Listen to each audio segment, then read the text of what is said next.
Bonjour à tous. Je vais déjà me présenter. Je m'appelle Bertrand Dumortier, je suis conseiller technique national au sein de la Fédération française de voile. Actuellement, je suis cadre technique sur la Ligue d'Aquitaine de voile. Oui, pardon. Je suis cadre technique sur la Ligue d'Aquitaine de voile.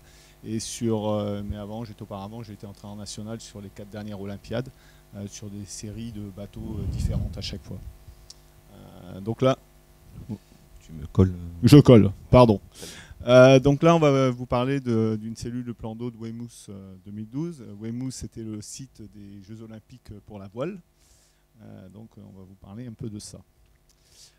C'était un projet, une cellule qui était faite, c'était un projet qui était fait pour toute l'équipe de France. Donc par rapport à la remarque de tout à l'heure, là on est vraiment sur un projet collectif de l'équipe. C'est-à-dire l'équipe de France, c'est en début d'une Olympiade, c'est 60 personnes à peu près, 60 athlètes, c'est 10 entraîneurs nationaux, tout un staff derrière. C'est surtout 10 types de bateaux différents, donc chacun avec une culture un peu différente. Le plan d'eau de Weymouth, j'ai pris une photo un petit peu pour vous montrer. C'est une grande baie, beaucoup de relief, une montagne, du courant, des conditions de vent qui sont vraiment différentes. Il peut faire très beau en Angleterre, il peut faire très mauvais. Alors pourquoi cette cellule a été créée ? En fait, cette cellule, l'idée au départ, c'était de mieux appréhender les particularités du plan d'eau des JO. En fait, l'idée, c'est non pas de comprendre toute la baie de Weymouth, mais c'est surtout de donner quelques indications aux coureurs pour déjà les rassurer dans un premier temps, et puis aussi eux à eux de pouvoir s'adapter aux particularités donc, de ce plan d'eau. Cette cellule, elle existait depuis plusieurs Olympiades. Elle n'était pas identifiée vraiment sur un organigramme, mais elle existait. Simplement, souvent, ça a été un démarrage de cette cellule, toujours un petit peu à la bourre.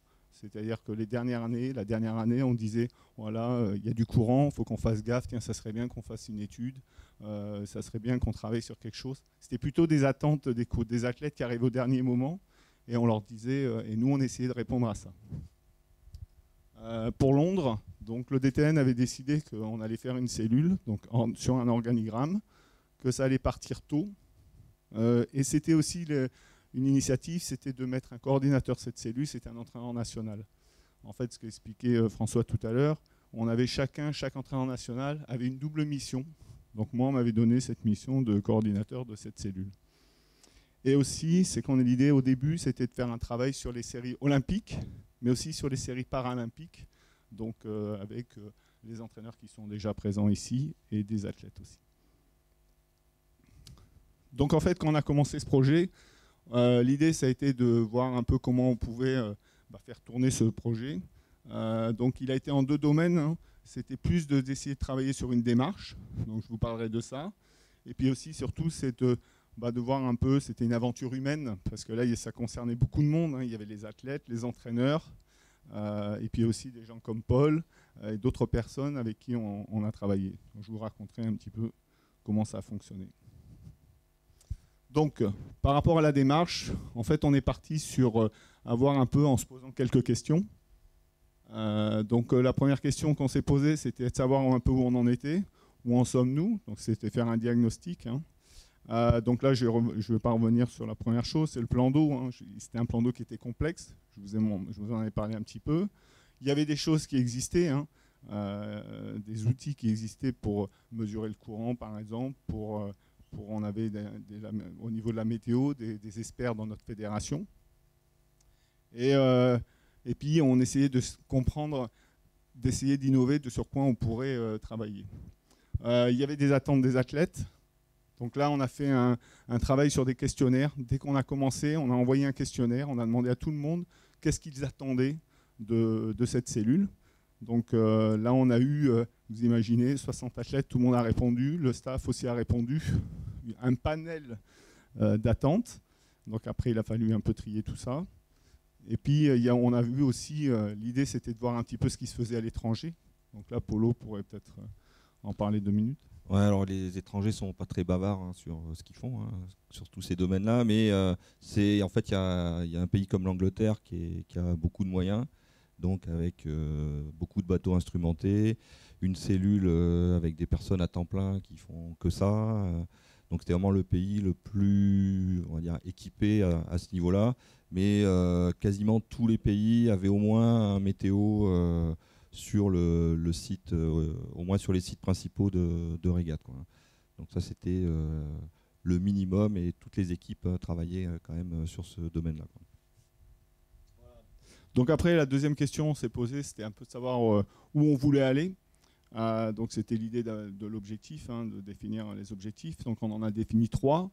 La première chose, c'était de comprendre une compréhension générale du plan d'eau, parce que la particularité des Jeux Olympiques pour nous, c'est qu'on a une grande baie.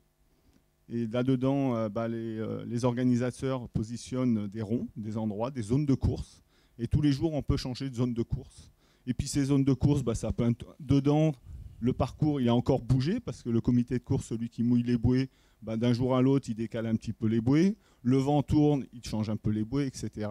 Donc il est compliqué, il est même impossible de savoir et de tout mesurer, de tout dans une baie. Donc c'était surtout d'avoir une compréhension générale du plan d'eau. Ce qu'il faut se rappeler, c'est qu'aussi on a une 60aine d'athlètes, des gens qui sont de l'âge de 18 ans à 45 ans, avec des histoires complètement différentes, des résultats bien sûr, des palmarès différents, des Méditerranéens, des gens de l'Atlantique, des gens qui viennent de l'habitable, qui ont une grosse expérience au niveau de la météo, d'autres qui ont très peu de connaissances, beaucoup d'intuitifs, mais qui est assez essentiel. Le deuxième point, c'était d'identifier les observables et le comportement tactique et technique, c'est-à-dire selon les secteurs de vent, les zones de course, c'était de voir s'il y avait des systématiques qui ont retrouvé, et surtout le point, les observables, c'est important. C'était vraiment d'essayer de trouver des signes qui faisaient que peut-être ce jour-là, le vent allait peut-être prendre de la gauche, peut-être prendre de la droite, ou que le courant a été en train de s'inverser, etc. Et la dernière chose, c'était de travailler sur une prévision météo pour que le matin, les athlètes et le staff aient une idée de ce qui va se passer dans la journée. Juste pour ajouter sur la prévie météo, il y a l'intensité du vent qui est très importante sur le choix du matériel ou le pré-réglage du bateau avant d'aller sur l'eau. Donc dans prévie météo, c'est pas juste savoir si je mets une casquette ou pas, savoir quelle intensité de vent on va avoir sur la journée, c'est vraiment quelque chose qui est important, et puis il faut être sûr de la fiabilité de ces informations-là, quoi. Ouais. Et surtout, tout ça, ce qu'il fallait, c'est que ça se concrétise par la création d'outils simples pour les coureurs. Alors simple, c'est exactement ce qu'a dit Polo tout à l'heure, c'est que s'il y a un truc qu'on ne comprend pas, nous quand on est entraîneur, mais surtout les athlètes, si quelque chose qu'on ne comprend pas, c'est où on ferme le mail directement, ou le repas le deuxième jour, ou alors on ne le lit pas du tout dès le départ, hein. Donc il y a une certaine confiance qui doit se créer là-dessus, parce que sinon les athlètes, le jour des Jeux Olympiques, ils ne vont pas le regarder. Donc après, la troisième question, c'était posée, et là, c'était comment y aller. Donc c'est de faire une sorte de tableau de bord. Donc en fait, l'idée là, c'était pour un petit peu, déjà nous rassurer, savoir un petit peu, donner des balises, savoir un peu vers où on allait, rassurer un peu les gens de la fédération, hein, par rapport à ça. Et ça nous donnait quand même, parce que 4 ans c'est long, c'est court et c'est long, et à un moment on peut un petit peu se perdre. Donc on avait fait, je ne vais pas rentrer trop dans les détails, mais on avait fait donc 3 secteurs. Donc il y avait un secteur, si je commence par le bas, c'est le secteur de tout ce qui est mesure. Donc ça c'est Paul qui en était responsable. Un secteur sur la modélisation du vent, du courant. Donc ça c'est un météorologue qui était mis à disposition de la fédération de l'école navale de Brest. Et tout ce qui était production, athlète et entraîneur, c'est plutôt moi qui coordonnais ce secteur. Et vous voyez donc un petit peu tout ce qui découle. Ouais, l'idée, c'est que les outils qui seront utilisés au final sur la préparation des Jeux soient prêts suffisamment tôt pour qu'il y ait une appropriation des acteurs de ces outils-là, quoi. Si la veille des Jeux, on sort un bouquin avec des trucs et que les gens ne l'ont jamais vu, c'est sûr que ça ne sert à rien, et ça peut être totalement contre-productif, quoi. Donc c'est pour ça qu'il faut commencer assez tôt et qui a au début un gros travail de mesure, de modélisation, mais sur la partie, sur les 2 dernières années, c'est vraiment la production d'outils et surtout l'appropriation des outils. Et ça demande un travail qui est assez long quand même. Ensuite, on s'est posé, donc, vous voyez voir comment fait-on les actions. Donc là, bon, c'est assez classique, mise en place d'axes de travail, etc. Bon, il faut savoir que ça, c'est pas 4 ans avant qu'on commence à dire tel jour on va faire ça. Ça a été plutôt avoir ça dans une année, une demi-année, mais il y a eu des choses aussi qui ont été rectifiées parce que là, on était en partie sur un travail interne au niveau de la cellule, mais on a voulu vraiment, et c'était une demande des athlètes, de les associer à ça. Donc on a organisé des stages sur place, donc, donc les dates ont toujours, comme chez 10 séries différentes, qui ont chacun leur... Il y a un parcours international où les 10 séries se trouvent, mais après il y a des championnats du monde de séries, etc. Donc vous pouvez imaginer au niveau de la planif, pour essayer de trouver des dates là-dessus. Et même sur place après, où chacun s'entraîne, même si vous êtes tous sur le même lieu, chacun fait un petit peu sa vie. Donc il n'est pas toujours simple de dire, bon attendez, aujourd'hui on se retrouve dans une salle et on va essayer de parler du plan d'eau, même s'il y a l'envie, mais après chacun a son rythme. Voilà. Ce qui est intéressant, c'est tout ce qui est évaluation. On avait fait, pour tenir un petit peu, voir un petit peu où on allait, on tenait un tableau de bord avec des indicateurs. Alors les couleurs des feux, pour ceux qui connaissent, c'est UK Sport, les Anglais là. Et on était un peu dans le même registre. UK Sport, c'est ce qui est la société, c'est l'organisme qui gère le sport en Angleterre. Ils en ont parlé il n'y a pas très longtemps, où c'est les couleurs des feux, c'est le vert, l'orange et le rouge. Donc nous, on utilisait un peu ça. Si c'est vert, on continue. Si c'est orange, on se pose des questions, on essaye de voir. Si c'est rouge, on arrête. Donc c'est vrai que dans toutes les idées qu'on a eues, je reviendrai ça sur tout à l'heure, c'est qu'il y a des choses qu'on a arrêtées très rapidement ou un petit peu plus tard. Au niveau, on parlait d'évaluation, donc là déjà je peux un tout petit peu en parler, c'est que globalement, c'est vrai que les objectifs de la Fédé n'ont pas été atteints, mais heureusement il y a eu John qui était là, mais aussi il y a quand même quelques équipages qui ont fait des bonnes performances, même s'ils n'ont pas fait de médaille, mais que globalement les athlètes et le staff ont été très satisfaits. Donc tout ça, on a fait attention surtout à rester pragmatique, c'est-à-dire d'essayer de trouver des solutions aux réponses que les athlètes se demandaient. Par contre, si on n'en avait pas, on leur disait on ne sait pas.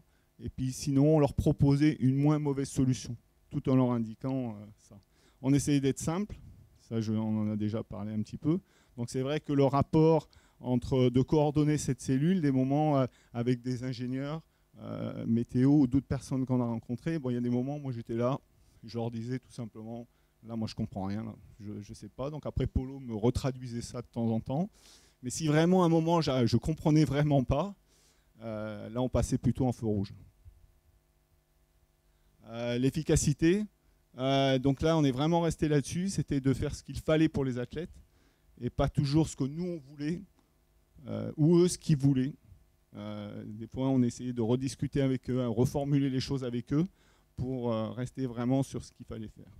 Et puis l'innovation, c'était ça, on a essayé de trouver des choses qui font vraiment la différence. Parce que si on prend l'exemple du courant, par exemple, tout le monde rapidement, les étrangers, tout ça, le sens du courant, il faut acheter la carte, ça coûtait 1 €, on pouvait acheter ça directement. Il y avait un petit livre qui sortait, on pouvait acheter ça 1 €, qui était vraiment bien. Après, il fallait le valider, on l'a validé. Donc tout le monde avait ses infos. Par contre, on a essayé de travailler un petit peu sur un routage de courant qui a permis aux athlètes de un peu mieux comprendre ce qui était important pour le courant. Voilà, ça c'est la première partie. La deuxième partie, c'était que surtout, c'est quand même, moi ce que j'en retiens de cette expérience, c'était surtout une aventure humaine. Je pense que si derrière il y a eu autant de résultats, c'est non pas cette démarche, vraiment, c'est plutôt les échanges qu'on a eus entre tous, dans la cellule, mais aussi avec les athlètes et les entraîneurs. Donc ça, je voudrais en parler quelques secondes. Donc là, j'ai 2 petites phrases, vous allez lire ça, de Ralph Hippolyte, c'est quelqu'un que j'ai rencontré assez souvent à l'INSEP et que j'apprécie beaucoup. Tout ça, ça part un peu, c'est sur la confiance, avoir, faire et se faire confiance, ce qui n'est pas très simple dans un groupe qui est important. Alors, bon, c'est vrai que par moi, moi, mais ainsi que Polo et d'autres. Ça fait longtemps qu'on est dans le système, donc on connaît beaucoup d'athlètes. On a rencontré même des athlètes qui étaient déjà sur des épreuves jeunes avant. Donc c'est sûr que ça aide. Le staff, c'est de la même façon. Mais dans un premier temps, c'était déjà... là, je parle pour moi, hein, mais c'était déjà mieux me connaître. Donc ça, c'est des choses que j'ai travaillées, mais ça, je travaille aussi ça pour mes projets de série hein, au niveau des équipes de France.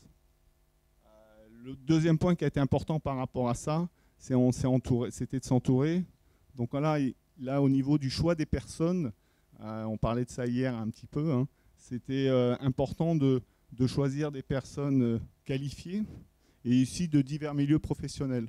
En fait, là, le registre, ce qu'on avait vu, moi, c'est quand j'ai commencé à travailler sur cette cellule, je me suis aperçu qu'en fait, ça ne s'arrêtait pas à la météo, ça ne s'arrêtait pas au courant, mais ça s'arrêtait aussi, il y avait aussi la prise de décision, parce que si on leur donnait toutes ces informations, à un moment, c'est l'athlète qui décide. Donc là, on a travaillé sur la préparation, sur la prise de décision avec Gilles, qui doit être dans la salle, et d'autres personnes. Hein. On a travaillé aussi au niveau des bases de données, parce que tout ça, ces infos, il faut qu'à un moment on puisse les répertorier. Donc on a travaillé avec Lionel Cotin. Il y a eu plein de gens, par exemple, qui sont venus travailler avec nous. Donc à partir de là, il faut les responsabiliser, ces gens, parce que le but du jeu, c'est que chacun puisse aller à fond dans ses idées, et puis de les encourager. Voilà. La suite, c'est écrit. Il y a quelque chose à rajouter ? Non ? Vas-y. Donc après, la difficulté aussi, c'est quand on est nombreux comme ça, c'est qu'il fallait arriver à s'écouter et à se comprendre. Donc comprendre, j'en ai un petit peu parlé tout à l'heure. S'écouter, ça a été une chose qui a été très enrichissante, au moins dans la cellule. Dans la cellule, on était vraiment 6 personnes où on travaillait tous souvent ensemble. Mais après, donc, chaque fois, se rajouter des personnes qu'on avait besoin. Et quand il y avait les athlètes ou les staffs, on se retrouvait donc beaucoup plus nombreux. Donc c'était, comme je vous disais, hein, intéressant d'être plus intéressé qu'intéressant. Et ce qui est la dernière chose, le petit singe sur l'épaule, c'est quelque chose que j'avais eu en formation. On m'avait appris ça, c'est le pourquoi pas. Et ça, c'est quelque chose qui nous a vraiment, avec du recul, c'est ce que je retiens le mieux. C'est qu'à des moments, il y a des gens qui ont fait des propositions, que ce soit des athlètes, des entraîneurs. Et sur le premier abord, on se dit, oh non, ça ne le fera pas ça. Et en fait, en creusant un petit peu le truc, c'est vrai qu'il y a pas mal de choses qui ne sont pas faites. Pour ça, je parlais du feu rouge. Et puis, il y a des choses, on se dit, ça vaut le coup de creuser. Et quand on a creusé, on a vu que c'était pas mal. Là-dessus, j'ai une anecdote. Hein. Il y a un entraîneur anglais qui est venu travailler avec nous sur une série. On est à, 6 mois avant les Jeux. Il n'y a pas beaucoup de résultats. Le DTN choisit qu'on prenne un entraîneur anglais. Et cette personne ne parlait pas très très bien français. Un jour, il est venu nous voir en nous disant « Ouais, moi, les courants, c'est pas mon truc, c'est pas pas comme ça que je verrai les choses. » Et là, on est à combien ? Parle-en, parce que c'est pour toi. C'était un mois et demi avant les Jeux. Ouais. Donc sur une demande particulière, c'est pas facile de rentrer dans les détails, mais en fait il avait un souhait de présentation des informations pour s'amener un tableau sur l'eau pour pouvoir raisonner sur le facteur courant à tout moment. Et donc on a retravaillé l'ensemble de nos données en fonction de son désir, et d'autres entraîneurs ont trouvé que l'idée était intéressante et se sont appropriés aussi ce type de présentation. Donc je reviendrai un petit peu sur un autre exemple, mais la représentation des données, c'est quelque chose qui est fondamental si on veut qu'il y ait une appropriation de tous les résultats par les acteurs, hein, parce qu'au final, c'est pour les coureurs et pour les entraîneurs. Hein. C'est pas pour faire un bouquin. Mais ça demande du temps, de l'échange et pas mal de boulot quand même. Ouais, mais ça a payé. C'est pas mal quand même. Pas au niveau résultat, mais ça a servi à d'autres personnes derrière. Et je pense que sa représentation, on va le réutiliser. Voilà. Après, le truc, c'est le point suivant, c'était pour toujours rester, c'est sur la décision. C'est sûr que là, il y a des moments, j'ai dû ou en accord avec d'autres personnes prendre des décisions, et puis savoir dire, ce que j'en parlais, de se dire stop, parce qu'il y a des moments, autant, moi je suis pas chercheur, hein, je suis pas ingénieur, hein, moniteur, au départ, je suis moniteur de vol. Et donc, savoir, c'est qu'à un moment, ça partait trop loin. je me disais, mais là, de toute façon, les jeux, c'est dans 2 ans. Là, ce qu'on est en train de nous proposer, ok, peut-être même sur l'avenir, ça peut servir.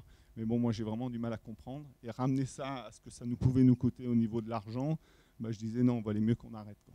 Donc ça, c'était en accord avec Philippe Gouard, le DTN, bien sûr, hein, mais qui, très globalement, nous a vraiment suivis sur ce projet. Et puis le dernier point, c'est un peu rebondir aussi là-dessus, c'est que c'est d'informer.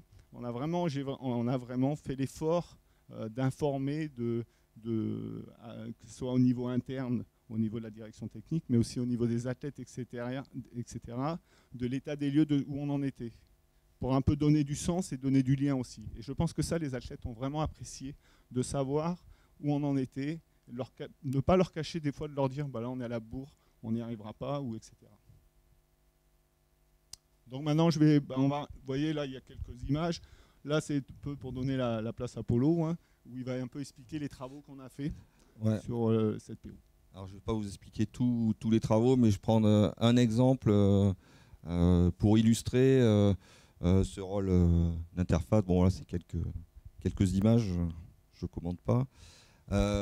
Donc, sur l'aspect développement technologique ou études, hein, la stratégie, si on reprend le tableau de départ, c'est que tout ce travail doit être fait sur la première et la deuxième année et que la fin du temps doit être consacrée à autre chose. Donc il fallait aller vite. Et donc la stratégie pour aller vite, c'est de se baser sur ce qui existe et donc de repérer les gens qui savent faire en fonction de ce qu'on a besoin.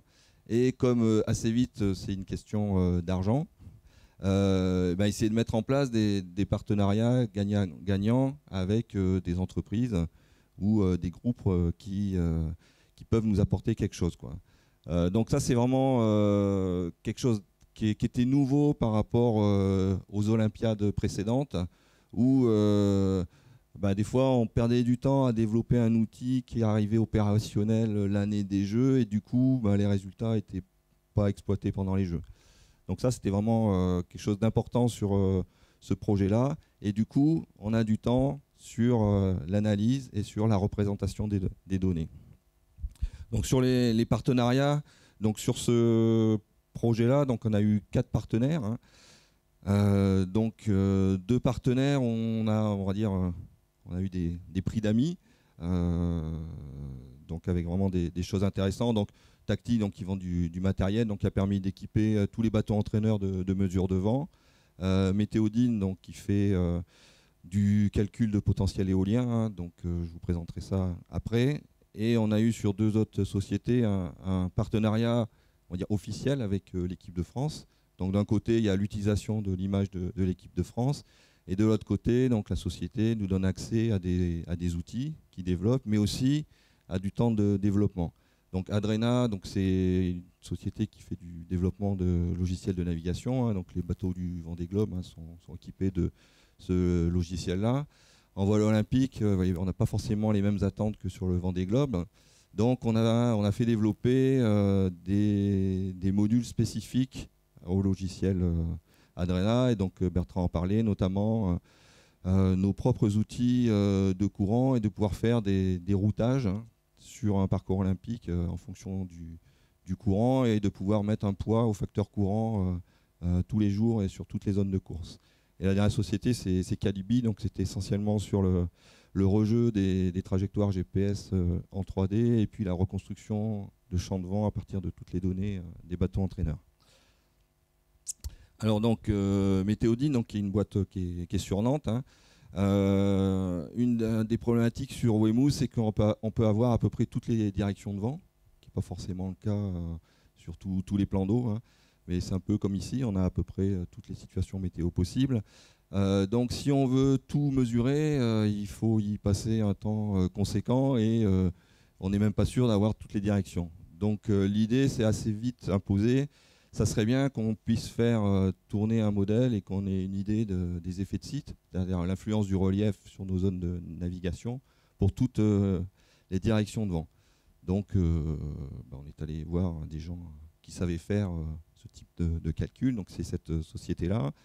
Donc ça, c'est une commande qui a été faite en 2009 et un produit rendu en début 2010.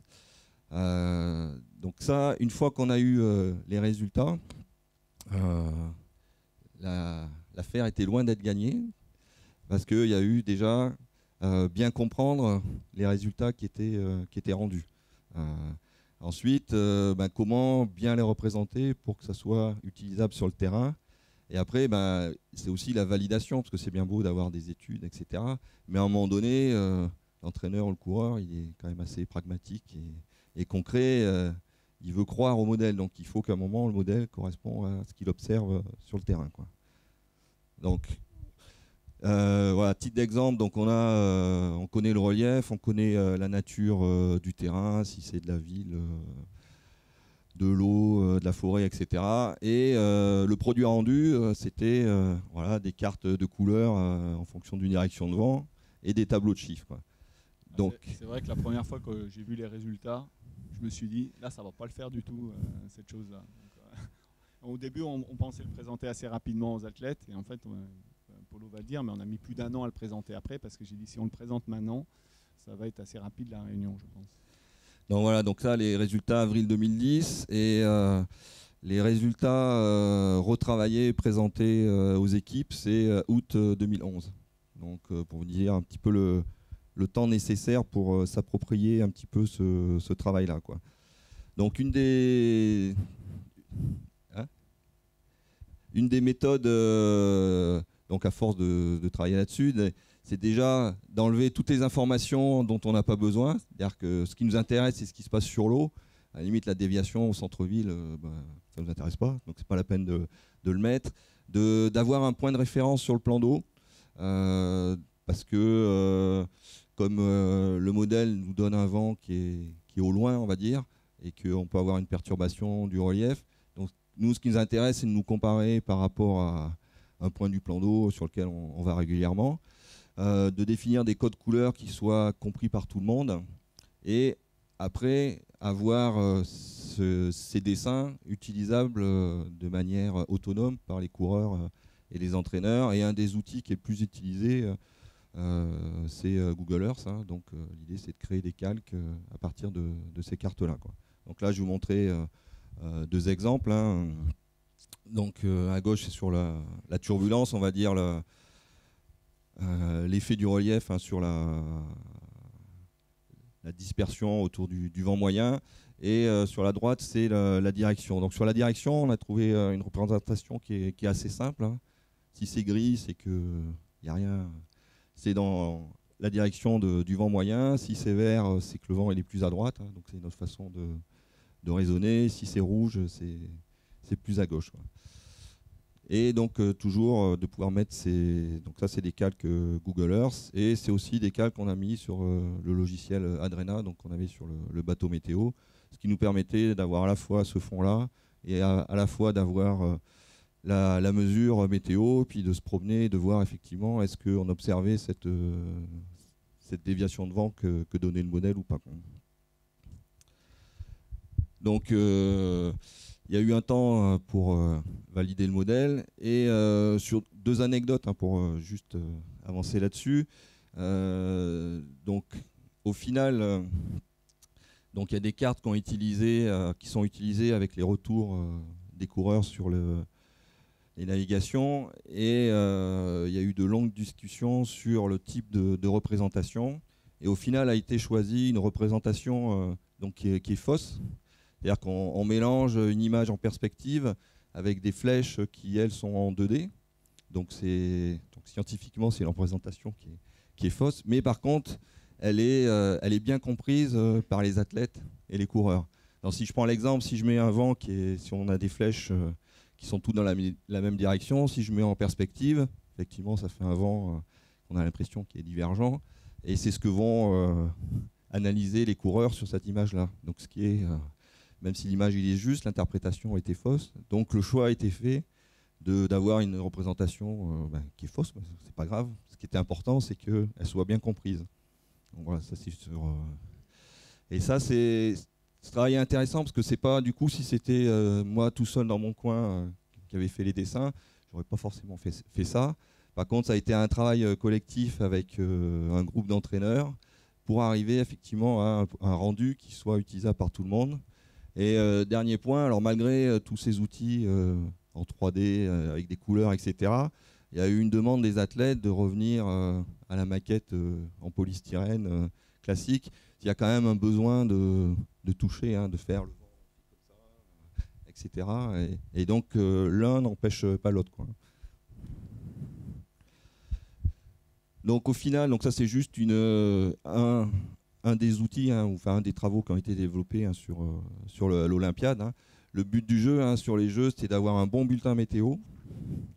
Donc là, vous avez les statistiques, hein, de prévision. Hein. Donc je parlais de l'intensité du vent, sur le choix du matériel, ça c'est quelque chose qui est important. Et donc un playbook, donc c'est un recueil par zone de course et par direction de vent de tous les enseignements qui ont été tirés de toutes les navigations. Et donc c'était vraiment l'objectif final de la cellule plan d'eau, d'arriver à ces deux outils-là. Si tu veux rajouter. Donc voilà une liste, hein, rapide, hein, de tous les travaux qui ont été faits. Donc je ne vais pas reprendre la liste, mais il y a effectivement un travail sur le courant. Il y a tout ce qui est échange de données, le partage, les bateaux entraîneurs équipés, etc., etc. Je crois que c'est fini. Ouais, juste en revenant sur le playbook, c'est comment si tu l'as ici. Ouais. On en a un exemplaire ici. Si quelques personnes veulent le regarder, ça sera avec plaisir. Hein. Simplement, c'est pas un travail de recherche qui est le playbook. C'est pas du tout un travail de recherche qu'on lit. C'est pas une thèse, etc. C'est vraiment des choses qui ont été faites pour des athlètes et le staff dans leur langage, dans notre langage, hein, parce que là, moi, je suis dans notre langage. Mais c'est vraiment c'est grâce à tout ce qui est fait, ce que montrait la liste, qui a permis de le faire, ce playbook. Et donc là, c'est faut un petit peu rêver quand même, hein, bien qu'il fait beau quand même aujourd'hui. Hein. Donc là, c'est la baie de Rio. Hein, donc on dit c'est parti, c'est en cours de partir. Donc normalement, la fédération a envie que cette cellule soit reconduite. Hein. On devrait le savoir dans quelques jours, le confirmer dans quelques jours. Et là, une image assez symbolique qui montre que la baie de Rio, elle sera pas simple, hein, vous voyez, hein, parce qu'on va naviguer. On va naviguer un petit peu à l'intérieur. Bon, Pierre-Alexis j'ai eu la chance d'aller avec Pierre-Alexis Ponceau naviguer sur Rio. Donc on peut naviguer à l'intérieur, il y a du courant, il y a un pain de sucre là devant. Manque de chance, le vent il vient souvent du large, donc le pain de sucre il va être au milieu. Et puis après on peut naviguer dehors, donc c'est sûr qu'on navigue devant Copacabana, etc. Mais pas simple aussi, du courant, pas beaucoup de vent. Et beaucoup de relief, là on ne voit pas, mais vous imaginez, vous voyez la photo d'où elle est prise. Donc il y a pas mal de relief derrière. Donc un petit peu de boulot en perspective. Voilà, merci.